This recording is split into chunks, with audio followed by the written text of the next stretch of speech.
Facebook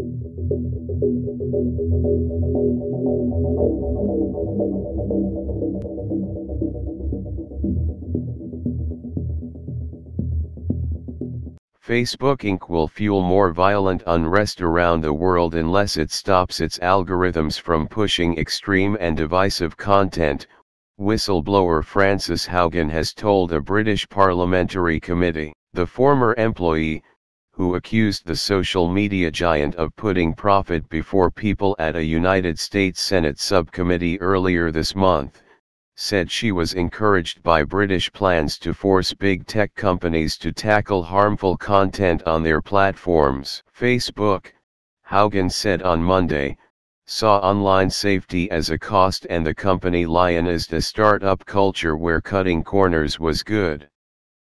Unquestionably, it is making hate worse, she said. With a focus on the US, the company was willfully blind to its impact on many markets where a lack of local language staff meant it often failed to understand the toxic or dangerous nature of messages on its platform, she said. The world's biggest social network has rejected the charges, with CEO Mark Zuckerberg saying earlier this month that it was deeply illogical to argue that Facebook deliberately pushed content that made people angry. Contrary to what was discussed at the hearing, we've always had the commercial incentive to remove harmful content from our sites.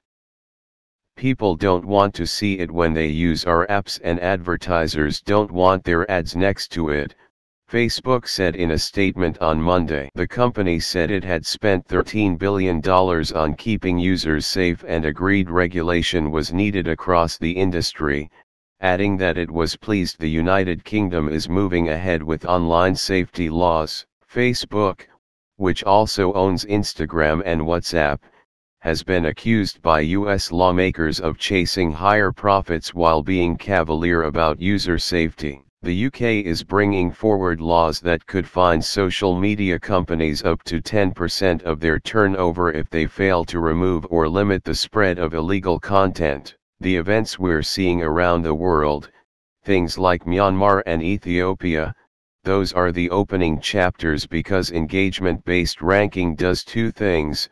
1.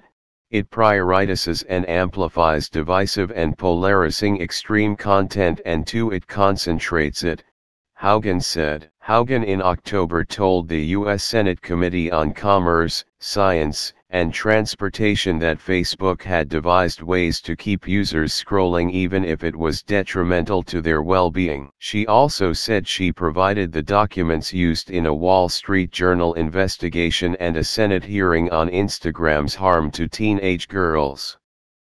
She compared the platform to addictive substances such as tobacco and opioids. Before Monday's hearing, Haugen met the UK's Interior Minister, Priti Patel, who advocates tougher legislation for tech platforms that fail to keep users safe. Haugen is scheduled to speak at a major tech conference, the Web Summit, next week, and in Brussels to European policymakers.